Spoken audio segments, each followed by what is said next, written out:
अस्सलाम वालेकुम। क्या हाल है आप सबके? उम्मीद है आप सब लोग ठीक होंगे। तो क्रिकेट की एक और स्पेशल वीडियो के साथ मैं हूं आपका मेज़बान आकिब मंसूर और आपकी खिदमत में हाजिर हूं।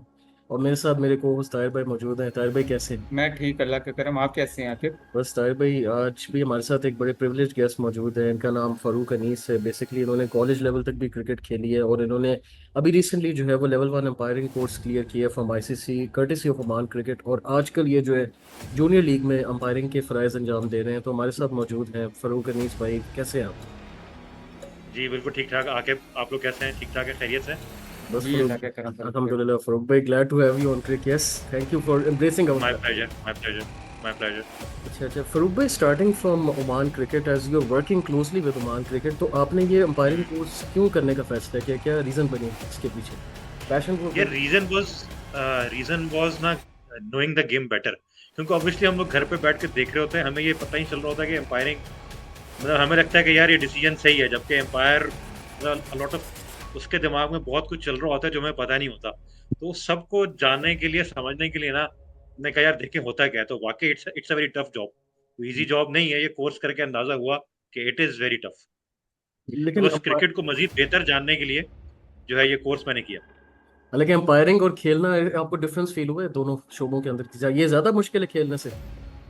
यार ज़्यादा मुश्किल है, क्योंकि होता ये है कि देखो पूरे चलो प्लेयर्स का तो ये होता है ना कि यार दे वुड हैव एक उनका बैड डे होगा इट इट और फिर होता है कि अगर इट्स अ टीम एफर्ट, मतलब 11 11 खिलाड़ी हैं, अगर एक नहीं चला तो तो जो दूसरा है वो पिकअप कर लेगा।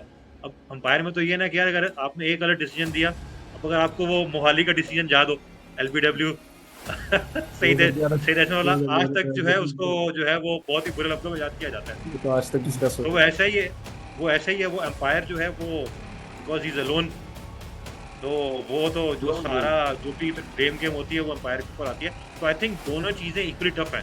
ऑब्वियसली प्लेयर की जो उसकी एक अलग मेंटल स्किल्स हैं, एक फिज़िकल स्किल्स हैं, और एम्पायर बनने के लिए थोड़ा डिफरेंट आपको स्किल्स चाहिए। मेंटली आपको बड़ा टफ होना चाहिए। अगर आपको कोई कुछ कह भी रहा है तो you have to ignore him. You can not start a fight with the player और विद द कैप्टन और विद एनीवन। तो उसका टोटली डिफरेंट एक माइंडसेट है। सर भी अच्छा कुछ। फारूक भाई, आपने लेवल 1 अंपायरिंग आईसीसी का क्लियर किया होगा, तो आप इसमें हुँ, हुँ। थोड़ी सी मजीद रोशनी डालें कि आपको ये क्लियर करने में किन किन चैलेंजेस और मुश्किलात का सामना करना पड़ा, हाउ टफ इट वाज। अच्छा, टफ तो था एक्चुअली। चलो, आप हम बेसिक रूल्स तो हम सबको पता होते हैं। अच्छा यार, नो बॉल, अब मैं एग्जांपल देता हूँ। नो बॉल हमारे ज़हन में होता है, अच्छा यार लाइन से साइड आगे चली गई, पैर आगे चला गया, तो जो फ्रंट फुट है अगर आपको वो पॉपिंग क्रीज को क्रॉस कर गया तो वो नो बॉल होती है। बट जो उसके आस-पास के बाकी एरियाज़ होते हैं वो हमें मतलब नो बॉल सिर्फ़ वो एक नहीं है। वो फुट की अगर वो उसका वो साइड वाली लाइन से बाहर निकल गया, जो साइड वाली क्रीज़ से, तो वो भी नो बॉल है।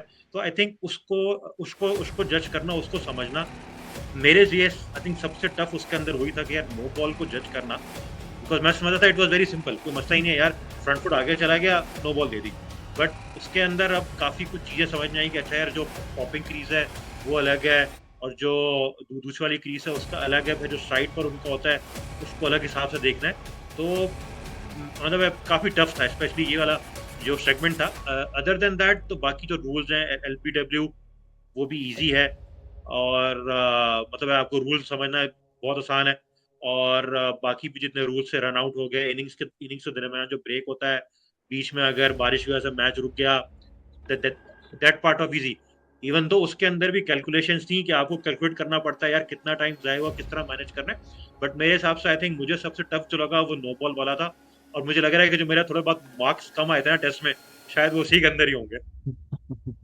अच्छा कि आप इसमें कुछ मजीद ऐड करना चाहेंगे? अच्छा फरूक भाई, बेसिकली जैसे आपने लेवल 1 को क्लियर किया एम्पायरिंग का कोर्स, तो फर्दर इसमें कितने लेवल्स होते हैं जिनको आपको क्लियर करना पड़ता है? और फिर इंटरनेशनल लेवल पे अगर आपने एम्पायरिंग करनी है उसके लिए क्या फिर प्रोसीजर है, पाथवे? अच्छा, अभी जो हमने जो लेवल 1 है, इसके इसके बेसिकली ये बेसिक है। इसके बाद एक एडवांस वर्ज़न भी होता है, जो I think down the line after 6 months वो फिर हमें ऑफ़र किया जाएगा। तो जहाँ तक उन्होंने जो हमारे कोच जो टीचर्स या कोचेस थे, उन्होंने बताया था, आई थिंक यार मेरे हिसाब से कहीं आई थिंक 6 या इस तरह कुछ लेवल हैं, कोचेस के डिफरेंट लेवल पे। सॉरी, अंपायरिंग के, मैं कोचेस बोल गया। तो इस तरह है। और इंटरनेशनल के लिए आपको एटलीस्ट जो है ना वो, एक तो आपके पास जो आपने डोमेस्टिक लेवल पे आपका एक्सपीरियंस एक्सपीरियंस अच्छा होना चाहिए। आपकी जो रिजल्ट्स हैं, क्योंकि ये लोग दे विल मॉनिटर अस। जो भी इनका पैनल होगा ओमान क्रिकेट के अंदर, वो मॉनिटर कर रहा होगा कि हम लोकल या जूनियर मैचेस में किस तरह हम परफॉर्म कर रहे हैं। और उसके बाद आपको फिर जो है वो एटलीस्ट जो है वो लेवल 2 जो है ना वो आपको क्लियर करना पड़ता है, क्योंकि उसके अंदर फिर मजीद जो है वो डिफरेंट और उसके अंदर वो लॉज वगैरह ऐड होते हैं सारे, क्योंकि टोटल आई थिंक तकरीबन 42 लॉज हैं उसके अंदर। तो लेवल 1 में हमने क्लोज टू जो है वो आई थिंक 35-36 लॉज तो कवर करनी है, बाकी जो है वो फिर आगे जाके लेवल 2 के अंदर है।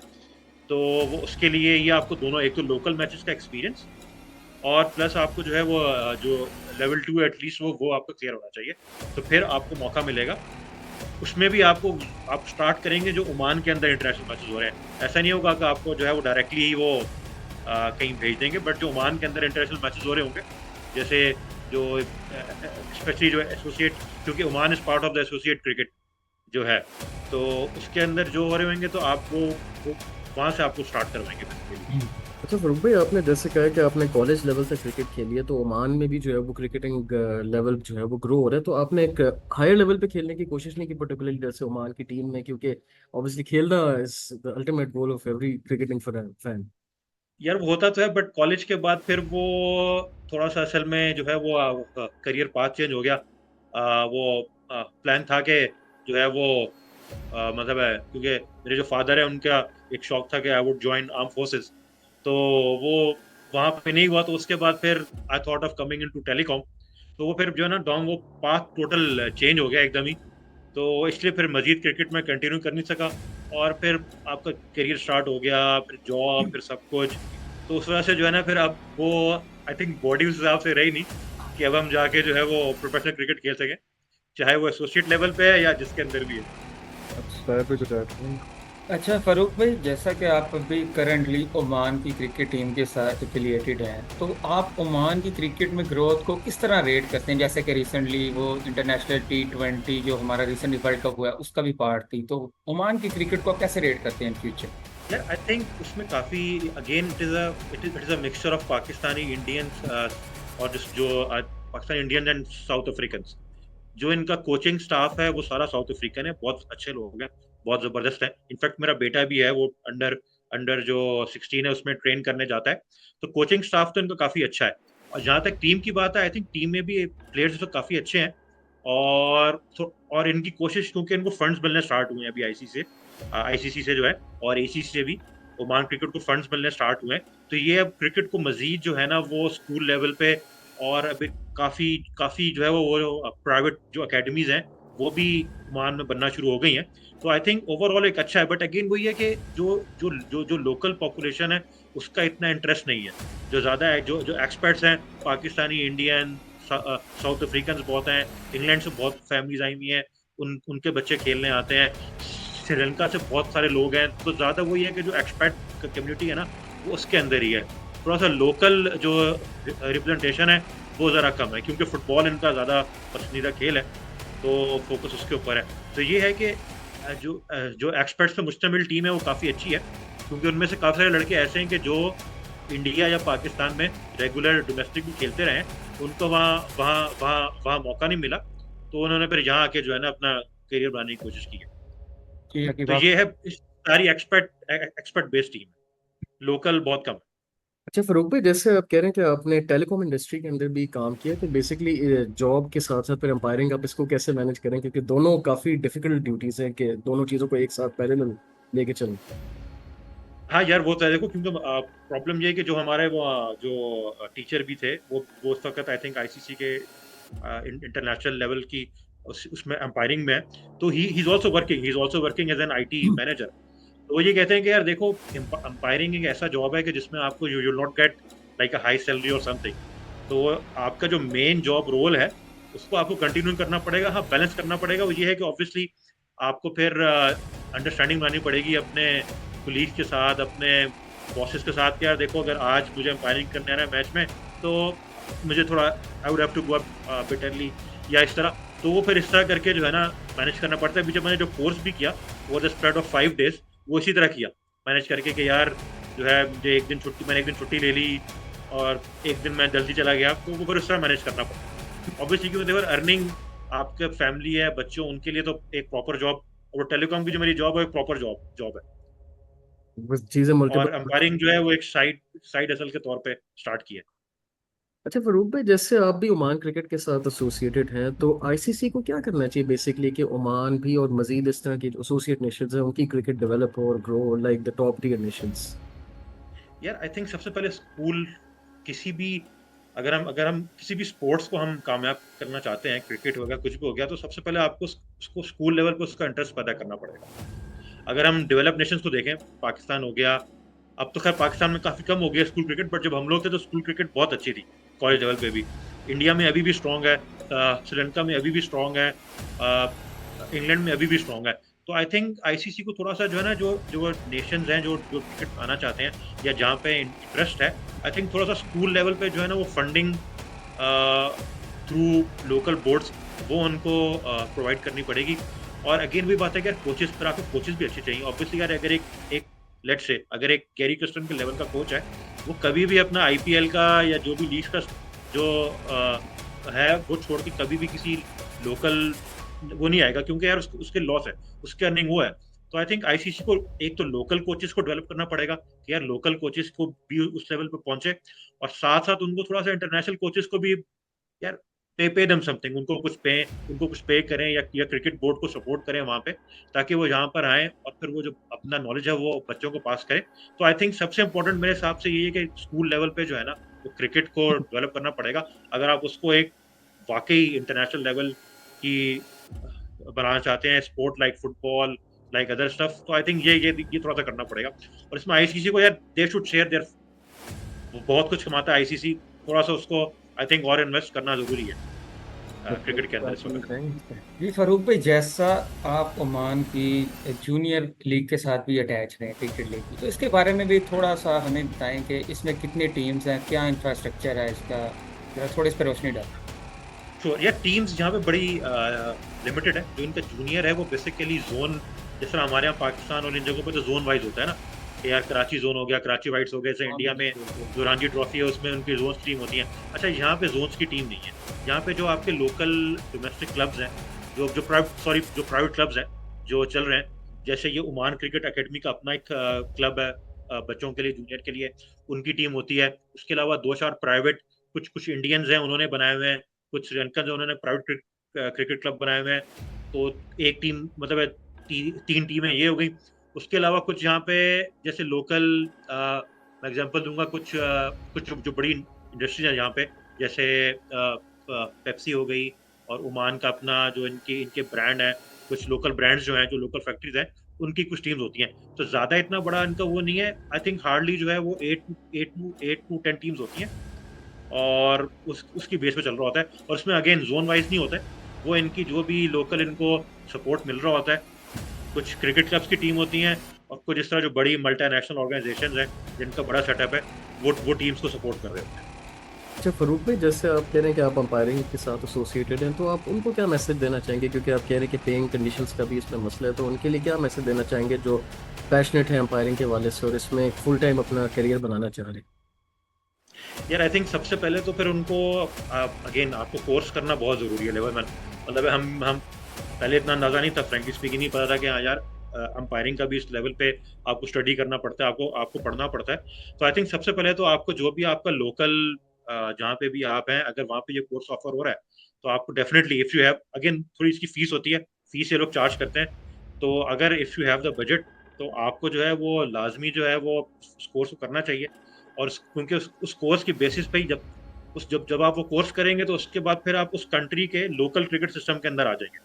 यू विल बी, आप एज अ एम्पायर रजिस्टर हो जाएंगे लोकल बोर्ड के साथ। तो फिर वहां से आपको खुद ब खुद ही ग्रो करने का मौका मिलेगा।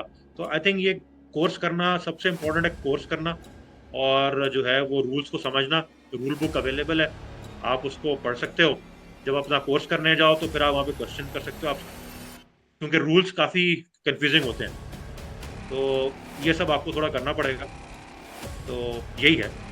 चलो लास्टली फरूक भाई, बिफोर वी कंक्लूड, आप क्योंकि क्रिकेट की भी बातें कर रहे हो, ओमान क्रिकेट से भी एसोसिएटेड है और पाकिस्तान क्रिकेट को भी बड़ा कीनली फॉलो करते होंगे, तो आप पाकिस्तान क्रिकेट का क्या फ्यूचर देख रहे हैं, कंसिडरिंग जो ये ग्रुपिंग की न्यूज़ आ रही है और अब मोहसिन नकवी वकार ने इसको बोर्ड में लाया जा रहा है और स्कूल क्रिकेट के सिस्टम को भी बेहतर किया जा रहा है, तो आपको लगता है कि अब हमारी क्रिकेट बेहतरी की तरफ जाएगी या मजीद डिक्लाइन की तरफ शिकार होगी? यार आई थिंक सबसे पहले आपको एक तो जो हमारे यहाँ खैर प्लेयर पावर तो हमेशा से स्ट्रांग रही है, चाहे वो वसीम अकरम का जमाना था, चाहे वो वकार का जमाना था, चाहे वो शाहिद हफीज, चाहे चाहे मिसबा हक था।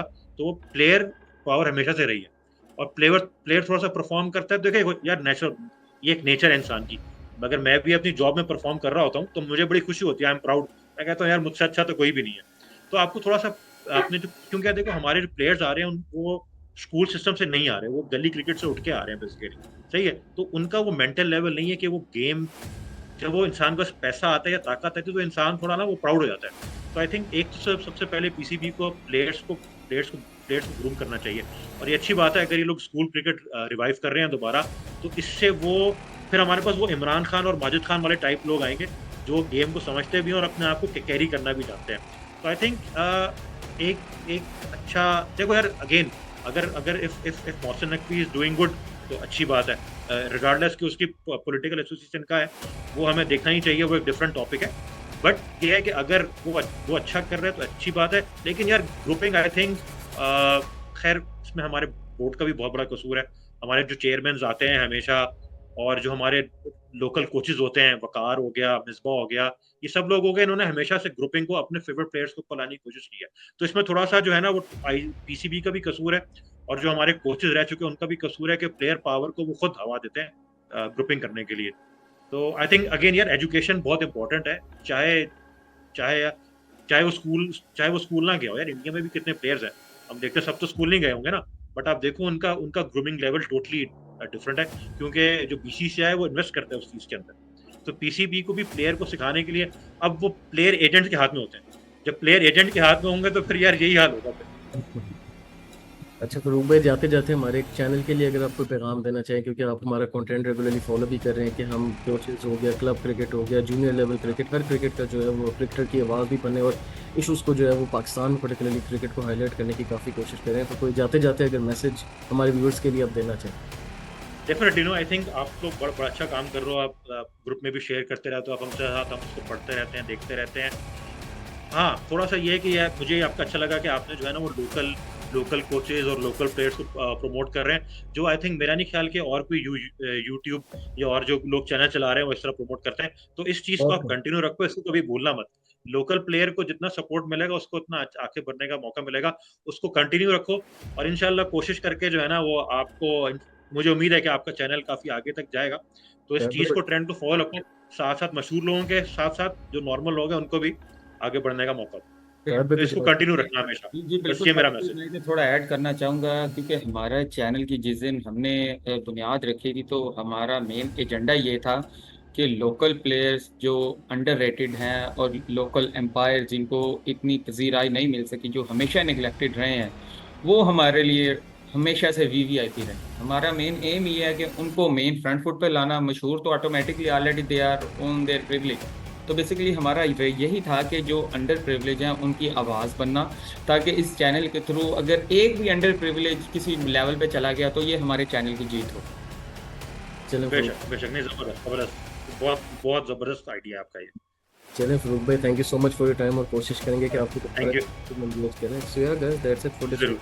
उम्मीद करता हूँ कि आपको ये हमारा इंटरव्यू पसंद आया होगा। फरूक भाई ने काफ़ी चीज़ें शेयर की रिगार्डिंग ओमान क्रिकेट, अंपायरिंग, और अंपायरिंग में फ्यूचर अगर आप कैरियर बनाना चाहते हैं तो इस इंटरव्यू को ज़रूर देखिएगा, और क्रिकेट के पेज को लाइक करें, फॉलो करें, सब्सक्राइब करें for more content like this. तब तक के लिए मुझे, फरूक भाई और ताहिर भाई को दीजिए इजाज़त। Take good care of yourself, have a good day and अल्लाह हाफिज़। चलो।